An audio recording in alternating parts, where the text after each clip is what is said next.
La dette publique, encore et toujours la dette publique. Il faut moins de dette publique. Dette publique, dette publique, dette publique. Oui, on a compris. Mais en effet, il y a de quoi la prendre au sérieux, cette fameuse dette publique. Son impact est mondial, et rares sont les pays qui ne sont pas sévèrement touchés. La preuve, la dette publique mondiale n'a cessé d'exploser au cours de ces dernières décennies.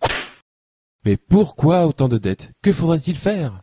Il faut moins de dépenses publiques. Plus de compétitivité, un plan d'austérité, tout privatiser. Oula, doucement, vous en êtes bien sûr? Déjà, comment expliquez-vous que autant de pays soient endettés à ce point-là? C'est bizarre quand même. Et pourquoi ne parlez-vous pas du système des réserves fractionnaires? De la création monétaire par le crédit? Ou de l'article 123 du traité de Lisbonne?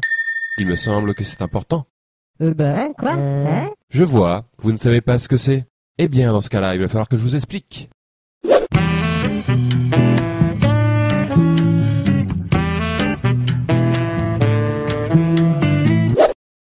L'économie, c'est comme une baignoire. La monnaie est son eau. La règle est de la remplir avec la bonne quantité. Ni trop, ni pas assez. Quand une économie est en croissance, c'est comme si la baignoire grossissait. Il faut donc rajouter de l'eau, c'est-à-dire créer de la monnaie. Donc une première question s'impose. Comment est créée la monnaie? Les robinets de l'économie, ce sont des banques très particulières, normalement publiques, que l'on appelle des banques centrales. Elles peuvent créer et détruire la monnaie à volonté, et donc remplir ou vider l'économie. La monnaie créée par ces banques s'appelle la monnaie centrale. Mais, petite astuce, il existe un deuxième robinet, constitué des banques commerciales, c'est-à-dire les banques privées. Cependant, ce robinet fonctionne d'une manière un peu particulière. Je vous explique. Lorsque l'on fait un emprunt dans une banque, la plupart des gens s'imaginent que la banque donne une partie de l'argent qui est dans ses coffres. Eh bien, pas du tout. La banque va en réalité créer l'argent qu'elle prêtera par une simple écriture comptable. Cet argent sera détruit au fur et à mesure que le prêt sera remboursé. Ce procédé se nomme tout simplement la création monétaire par le crédit.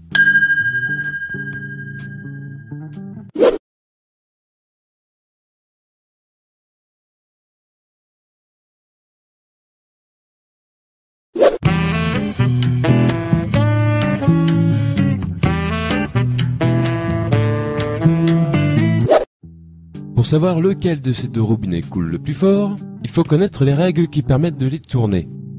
Première règle, l'article 123 du traité de Lisbonne. Il fut un temps où les États se finançaient auprès de leur banque centrale et faisaient donc couler le premier robinet. Autrement dit, les banques centrales créaient l'argent dont les États avaient besoin pour combler leur déficit. Ce que l'on appelle aussi faire tourner la planche à billets. Mais l'abus de cette pratique à des fins généralement électorales provoquait par moments une inflation importante. C'est pourquoi, depuis les années 70, influencés par le monde financier, les États s'interdirent le recours aux banques centrales. Cette interdiction existe toujours et est aujourd'hui visible dans le traité de Lisbonne, signé par tous les membres de l'Union européenne sous l'article 123. Les États ne peuvent donc plus faire couler le premier robinet. Ils utilisent alors le second. Cela veut dire que pour combler leur déficit, les États font désormais des emprunts auprès du marché financier, et plus particulièrement auprès des banques commerciales. Deuxième règle, les réserves fractionnaires. Tout comme les États, les ménages et les entreprises font aussi leurs emprunts auprès du marché financier. Cela garantit alors pour les banques commerciales beaucoup d'argent à prêter en perspective. Mais disposent-elles de suffisamment de fonds pour cela? A priori oui, car comme nous l'avons vu, les banques commerciales créent l'argent qu'on leur emprunte. Mais il existe une limite, que l'on appelle le taux de réserve. La création ne peut avoir lieu que si la banque possède une certaine quantité de monnaie centrale. Cependant, cette limite est franchement souple, puisque, au final, les banques commerciales peuvent créer et prêter plus de 6 fois ce qu'elles possèdent en monnaie centrale. Et si malgré cette souplesse, elles sont tout de même à court, pas de souci, puisqu'elles sont autorisées à emprunter autant que nécessaire auprès des banques centrales. Cela laisse donc pas mal de liberté au second robinet. Ce système plutôt méconnu s'appelle le système des réserves fractionnaires.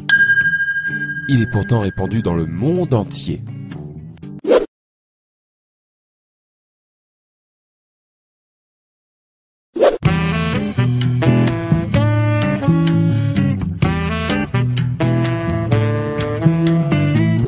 Trêve de robinetterie, revenons à la baignoire. Nous venons de voir que le premier robinet ne sert plus aujourd'hui qu'à alimenter le second. En d'autres termes, la monnaie centrale ne sert plus aujourd'hui qu'un rôle de régulation pour les banques. On peut donc comprendre que la baignoire est alors totalement remplie de la seconde eau. Autrement dit, la totalité de la monnaie en circulation prend désormais son origine dans les crédits accordés par les banques. En effet, l'essentiel de la monnaie est de la monnaie dite scripturale, c'est-à-dire de la monnaie issue du crédit. Or, il y a un problème avec cette eau. Elle s'évapore.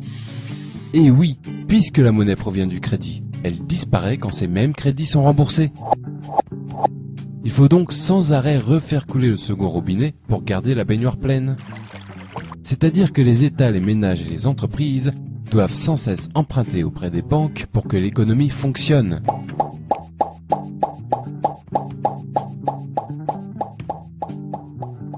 Deuxième problème, cette eau coûte très cher. En effet, les crédits accordés par les banques s'accompagnent d'un taux d'intérêt servant à rémunérer la banque. Il faut par conséquent payer perpétuellement des intérêts sur cette monnaie scripturale qui remplit l'économie. Et je peux vous le dire, cela représente un sacré pactole pour les banques et leurs créanciers. Et un sacré manque à gagner pour tous les autres. On va voir combien ces fameux intérêts peuvent coûter avec un exemple concret. L'énorme dette publique française. Respectant les règles qui ont été décrites, l'État français ne fait plus appel à sa banque centrale et paye donc des intérêts depuis 1973. Lorsque l'on somme ce qui a été payé en intérêts seul depuis cette date, on obtient le nombre remarquable de 1400 milliards d'euros. Pourquoi remarquable ?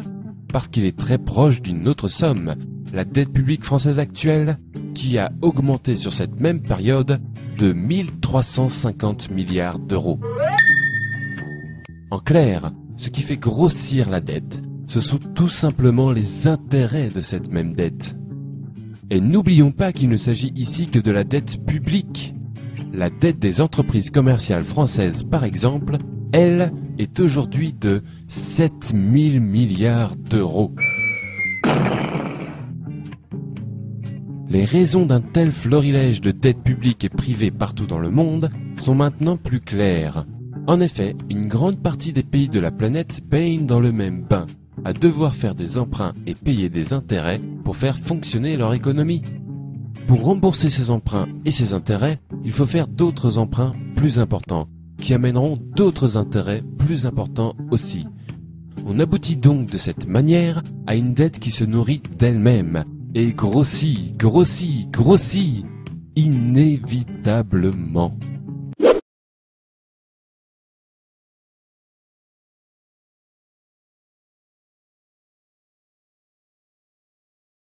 Vous avez déjà dû entendre que la dette publique est provoquée par une mauvaise gestion des dépenses de l'État, ou un manque de compétitivité, et que la seule manière de la résorber est de privatiser l'économie ou d'appliquer des plans d'austérité. Eh bien, sachez que ce sont des conneries.